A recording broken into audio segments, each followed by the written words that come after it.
Hello students, I'm back again and in today's class we will read our second chapter which name is A Horse Rings a Bell. एक ऐसा घोड़ा जो घंटी बजाता है. तो let's get start reading this chapter. I'm telling you it is going to be an interesting story. तो सबसे पहले अपन स्टोरी के बारे में कुछ पढ़ते हैं. The story is an interesting tale of a bell of Atri. Atri is a small old town in Italy built. तो ये स्टोरी है वो एट्री के बारे में है. एट्री एक छोटा सा कस्बा है, छोटा सा गांव है जो कि इटली में है. On the side of a hill, जो कि एक पहाड़ की साइड में है. There is an old tower in the middle of the town and an old bell is hung in that tower. तो वहां पे एक पुराना सा टावर है जिसमें एक घंटी है वो लटकी हुई है. This bell has not been ringing for many years, but it is still there in the tower. तो ये जो बैल है वो काफी लंबे समय से नहीं बज रही है पर वो फिर भी अभी भी टावर में है. Earlier people of Atri used to ring the bell whenever they want to complain. तो जो पहले के जो लोग थे वो हमेशा इस बैल को बजाया करते थे जब भी उनको कोई शिकायत होती थी.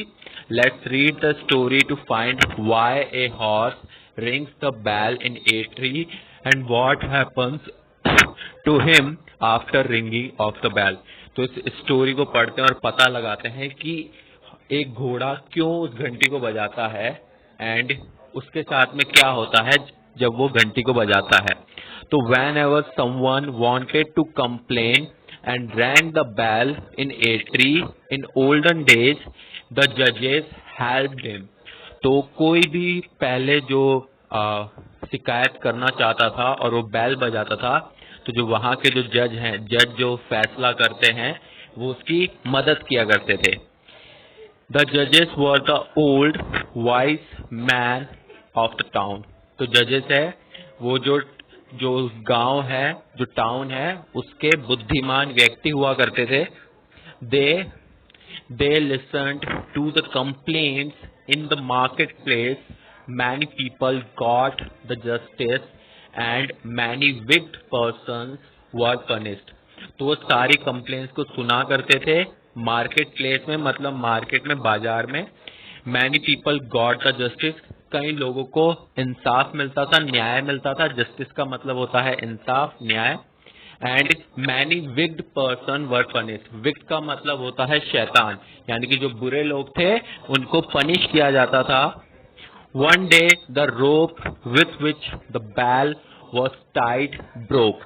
तो एक दिन जो रोप जिसके साथ में बैल बंधी हुई थी वो टूट गई. There wasn't a thick new rope in the whole entry. तो वहां पर वैसी कोई मोटी रस्सी पूरे एट्री टाउन में नहीं थी. It would take about 15 days to get a new thick strong rope from another town.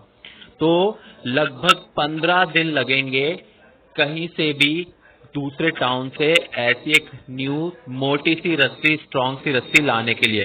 So the जजेस had a grapevine fixed to the bell. तो जजेस ने क्या किया, जजेस ने ग्रैप वाइन मतलब अंगूर की बेल को लिया और उससे उस बैल को फिक्स कर दिया. There lived a rich merchant in Atri. अब मर्चेंट का मतलब होता है व्यापारी, जो व्यापार करता है, बिजनेसमैन. तो there lived a rich, तो वहां पे एक बहुत ही रिच बिजनेसमैन रहता था इन एट्री में. He drove one of his horse out. तो वो एक घोड़ा है, वो उसके अपने घोड़े को उसके घोड़े पर राइड करता था, वो एक घोड़ा चलाता था. He did so because the horse grew old.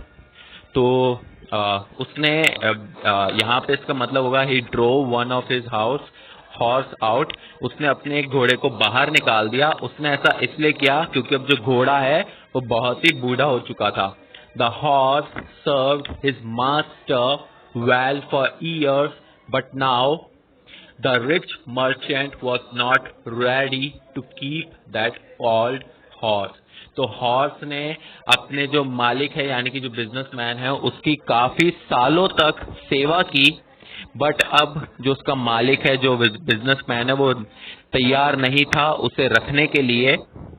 The poor old horse kept wandering from place to place.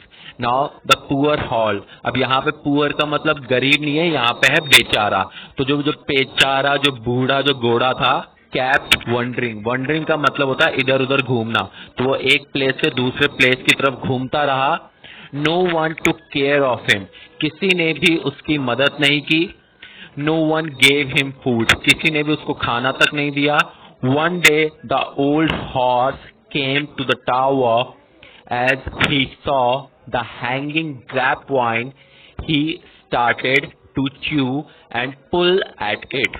तो ऐसे ही घूमते घूमते एक दिन हॉर्स टावर के पास में आया और उसने वो अंगूर की बेल देखी और वो उसको चबाने लगा और चबाते चबाते उसने वो खींच दी. As he pulled the vine, the bell started to ring. The judges at once reached at the marketplace. तो जैसे ही उसने बेल खींची, सो तो बैल है वो घंटी है वो बजने लगी और जजेस है वो एक साथ मार्केट प्लेस पर बाजार के प्लेस पर पहुंच गए. One of the judges recognized the old horse. He told the other judges that the horse belonged to a rich merchant. तो एक जज ने उस ओल्ड हॉर्स को पहचान लिया. रिकॉग्नाइज का मतलब होता है पहचानना. He told the other judges, उसने अदर जजेस को बताया, उसने बाकी जजेस को बताया कि ये जो हॉर्स है ये जो घोड़ा है ये एक बहुत ही धनवान बिजनेसमैन का है, धनवान व्यापारी का है. The judge said to the another judges, I think the merchant drove out his poor animal. तो एक जज ने दूसरे जज से कहा कि मुझे लगता है उस व्यापारी ने इसको बाहर निकाल दिया. The another judge said, this horse has rung the bell. It has come here to make a complaint. तो किसी और जज ने कहा फिर कि इस घोड़े ने घंटी बजाई है, ऐसा लगता है ये यहाँ पर कोई कंप्लेंट करने आया है, कोई शिकायत करने आया है. We must find whether his master has ill treated him. तो ये है, फिर वो बोलता है हमें ये पता लगाना पड़ेगा कि इस मास्टर ने इसके साथ में बुरा सलूक किया है या नहीं. तो the rich merchant was called to the marketplace. तो धनवान व्यक्ति को मार्केट प्लेस पर बुलाया गया. During the trial he confessed, I drove out my horse because he grew old. तो ड्यूरिंग द ट्रायल, तो जब वो वहां पर आया और जब जज ने उनसे सवाल पूछना स्टार्ट किया तो उसने ये मान लिया. कन्फेस करने का मतलब होता है मानना, कि मैंने अपने घोड़े को घर से बाहर निकाल दिया क्योंकि ये बहुत ही बूढ़ा हो चुका था. द जजेस decided that he had done wrong with the old animal. They find the merchant and asked him to take the horse with him and take good care of him. तो जजेस ने डिसाइड किया, जजेस ने ये निर्णय लिया कि इसने बहुत ही गलत किया है एक पुअर एनिमल के साथ में, एक बेचारे एनिमल के साथ में. तो उन्होंने मर्चेंट को ये बोला कि जाओ और इस हॉर्स को तुम्हारे साथ में रखो और इसकी अच्छे तरीके से देखभाल करो. The horse returned his old stable.